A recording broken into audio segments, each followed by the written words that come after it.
selamat pagi, perkenalkan saya Dr. Paladika Jara, dokter yang bertugas pada pagi hari ini. Baiklah Bu ya, sebelumnya di sini saya akan melakukan prosedur dari sirkumsisi untuk anak ibu. Izinkan saya untuk mengidentifikasi nama anaknya Bu ya. Dengan anaknya namanya siapa Bu? Fauzan. Fauzan. Untuk Fauzan umurnya berapa tahun Bu? 8 tahun. Oh, 8 tahun. Untuk rekam medisnya benar Bu 2142. Ya. Baiklah Bu ya.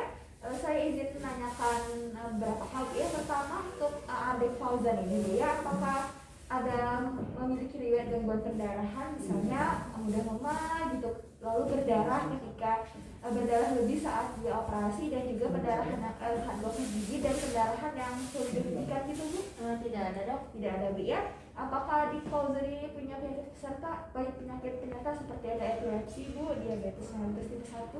Tidak ada. Lalu untuk penyakit autoimun atau penyakit kronis Bu? Tidak ada. Tidak ada Bu ya. Alhamdulillah. Untuk masalah gizinya bagaimana untuk adik Fauzan Bu? Tidak ada. Tidak ada Bu ya. Baik. Untuk adik Fauzan ini sendiri Bu ya, apakah ada riwayat nyeri saat berkemih atau bagian fimosisnya sakit gitu Bu? Tidak ada Dok. Tidak ada Bu ya. Lalu ada penyempitan yang abnormal gitu Bu, penyemprotan yang tidak normal saat buang air kecil. Jadi kalau misalnya pipis itu kayak air pipisnya tuh kemana-mana gitu. Tidak ada. Tidak ada Bu ya. Lalu untuk ada riwayat gelembung saat buang air kecil atau di percutiumnya kalau Ibu perhatiin gitu? Tidak ada Bu ya. Sini saya akan mengkaji dari kondisi penis dari pasien tersebut. Pertama kita lihat status umum pasiennya, apakah pasiennya ada purpura, ekimosis atau PTQ. Lalu pasien dengan status lokal kita lihat apakah penisnya normal atau abnormal, ada pembukaan uretra di lokasi selain ujung penisnya. Lalu ada penyemprotan air yang tidak normal saat buang air kecil, juga apakah ada luka. Lalu kita lihat apakah ada infeksi dari penis ini sendiri. Sebelumnya terima kasih Bu sudah menjawab pertanyaan yang sudah saya ajukan tadi. Di sini sudah saya bilang sebelumnya Bu ya, bahwa saya akan melakukan prosedur sirkumsisi atau biasanya disebut penyengatan. Nah, mungkin untuk prosedur secara sederhana nanti saya akan anestesi tersebut bagian penisnya atau bagian dari kemaluannya, lalu saya akan lakukan prosedurnya. Mungkin untuk prosedurnya nanti Bu agak dirasakan kurang nyaman Bu ya, tapi insya Allah saya akan meminimalisir rasa ketidaknyamanan tersebut, dan juga untuk prosedur ini juga insya Allah tidak berbahaya. Mungkin untuk komplikasi yang terjadi Bu ya, atau resiko yang terjadi saat anak ibu melakukan sirkumsisi nanti mungkin ada pendarahan, tapi insya Allah Bu saya akan minimalisir untuk tidak ada komplikasi tersebut. Lalu untuk penyembuhan dari sirkumsisi ini mungkin kurang lebih beberapa hari Bu ya. Baiklah, sebelumnya apakah ada yang ditanyakan Bu? Tidak ada. Apakah Ibu setuju untuk anak ibu dilakukan sirkumsisi ini? Setuju Dok. Baik Bu. Di sini saya akan mencuci tangan dengan kalender WHO. Setelah itu di sini saya akan menyiapkan peralatannya. Di sini sudah menyiapkan peralatan yang akan dibutuhkan. Di sini ada split juga, ada iodin juga, dan kristal serta alat-alat yang ada dibutuhkan. Lalu di sini saya akan membuka splitnya dengan cara merobek kemasannya dan keluar, lalu dimasukkan ke wadah steril. Ini sudah masuk ke wadah steril. Lalu untuk larutan antiseptiknya sudah ada ke dalam baskomnya. Lalu kita akan siapkan larutan anestesi lokal. Lalu kita periksa ruangan sekitar dan periksa dari kesiapan dari anaknya itu sendiri. Lalu setelah selesai alat-alatnya sudah digunakan, di sini kita setelah cuci tangan kita akan menggunakan hand scrub.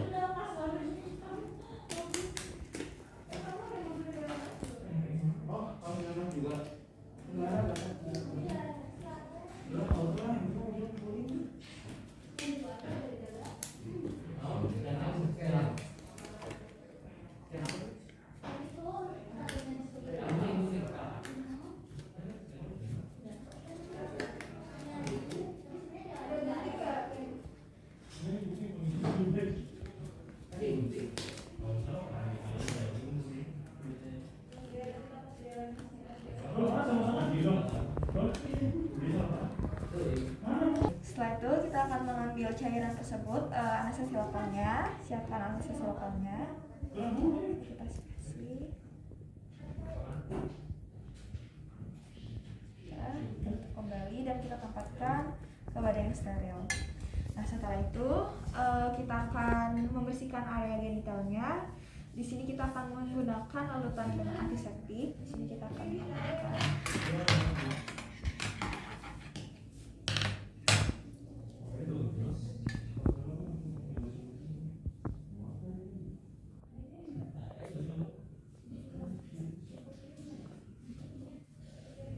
setelah itu kita akan tempatkan dari duduk bolongnya.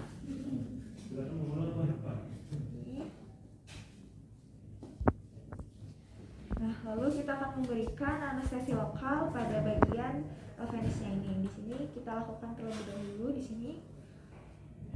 Di sini kita lakukan dengan sudut 90 derajat.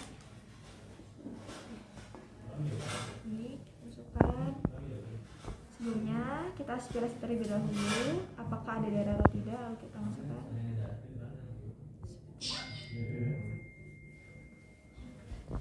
Setelah itu dengan sudut selanjutnya kita akan kita berikan anestesi lokal di sini dengan sudut 90 derajat. Sebelumnya kita aspirasi terlebih dahulu apakah ada darah atau tidak. Kita masukkan. Setelah itu di sini kita akan lakukan dengan subcutaneous di sini dengan posisi jam 3, 9, sini juga jam 3, 9, sini 3 dan 9, dan pastikan tidak lepas dari kulitnya.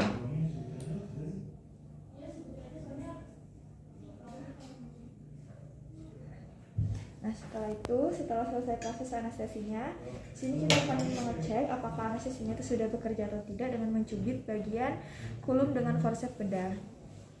Cubit, ada apakah terasa sakit? Nah, setelah itu jika tidak ada rasa sakit berarti untuk anestesinya itu sudah berhasil. Selanjutnya di sini kita akan melakukan ekstrusi kulum over skin. Di sini kita akan sini kita akan lalu kita akan masukkan ini, kita akan proses dilatasi. Kita masukkan bagian sekokosanya.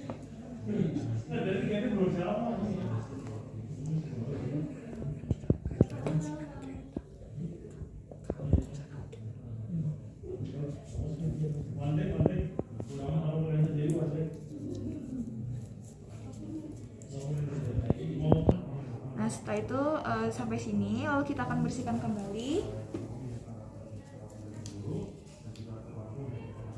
Kita bersihkan bagian penisnya. Setelah itu kita posisikan kembali.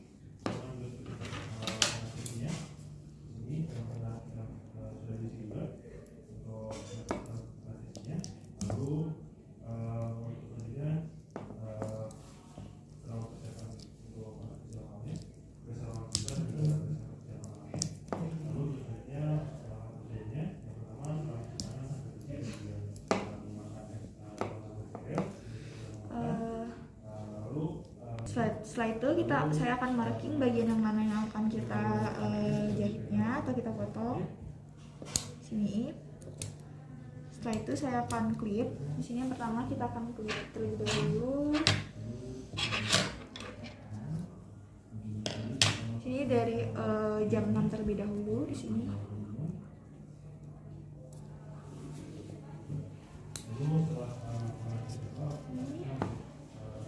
Lalu di jam 11.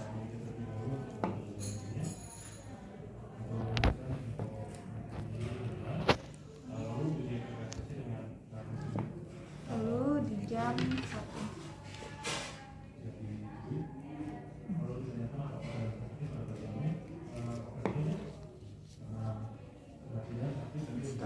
Lalu saya akan melakukan proses pengguntingannya sampai dengan batas marking yang sudah saya buat dengan bagian tumpulnya itu pada bagian atas. Sini kita naik, kita masukkan dan agak naik sedikit ke atas.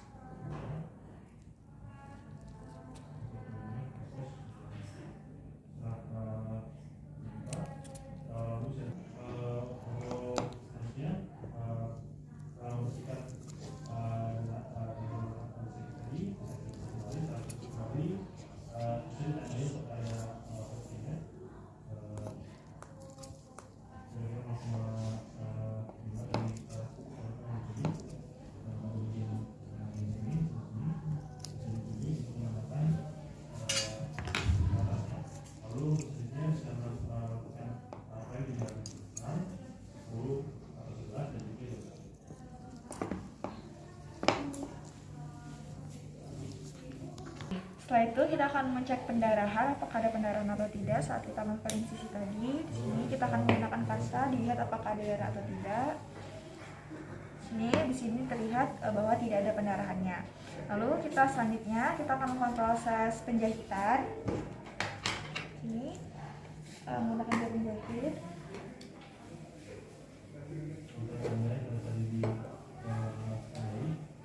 Sini kita akan menggunakan jarum jahit dan kita jahit di jam 6, di jam 12. Sini. Lakukan dan dilakukan sebanyak 6 kali.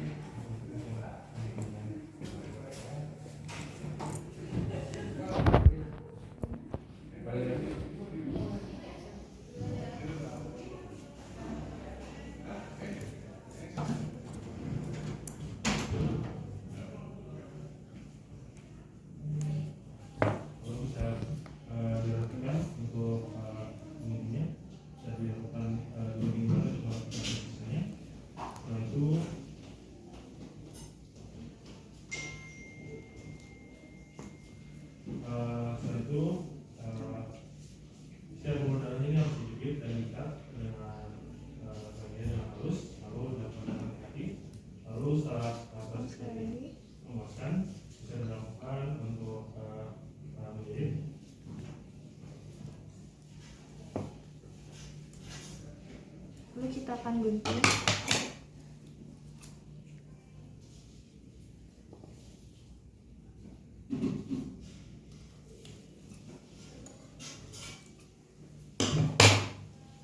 Setelah itu kita akan lepaskan klipnya kembali.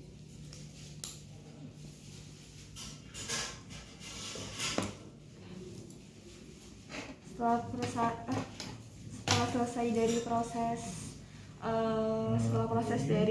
penjahitan ini, lalu kita akan bersihkan penis. Kita akan bersihkan penis dengan gauze salin yang sudah dibasahi. Di sini kita lihat apakah adanya pendarahan. Jika tidak ada, jika tidak ada pendarahan, kita oleskan antibiotik. Baik, kita akan oleskan antibiotik.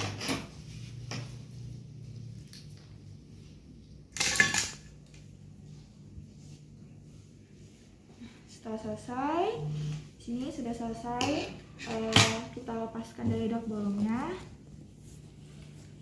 Kita akan rapikan kembali ala-ala yang sudah kita pakai tadi dan buang peralatan sekali pakai. Lalu kita akan lepaskan sarung tangannya. Kita cuci tangan kembali 6 langkah menurut WHO. Baiklah Dek, untuk sirkumsisi ini sudah selesai ya. Lalu kita akan tahap evaluasi. Di sini kita akan evaluasi dengan kita lihat ya apakah kemungkinan adanya pendarahan, tanggal dan waktu dan prosedur dari sirkumsisi ini serta nama dari dokter bedanya. Ibu, alhamdulillah untuk proses sirkumsisi pada anaknya sudah selesai Bu ya. Di sini mungkin jika ada beberapa hal yang mungkin dirasakan, misalnya ada rasa sakit dan tidak normal saat buang air kecil, misalnya dilihat adanya pendarahan, terus adanya kesulitan untuk buang air kecil sama anaknya tuh adanya demam, segera untuk hubungi ke saya Bu ya. Baiklah Ibu, apa ada yang ditanyakan kembali? Syukur dokter. Baik Bu. Terima kasih banyak dokter.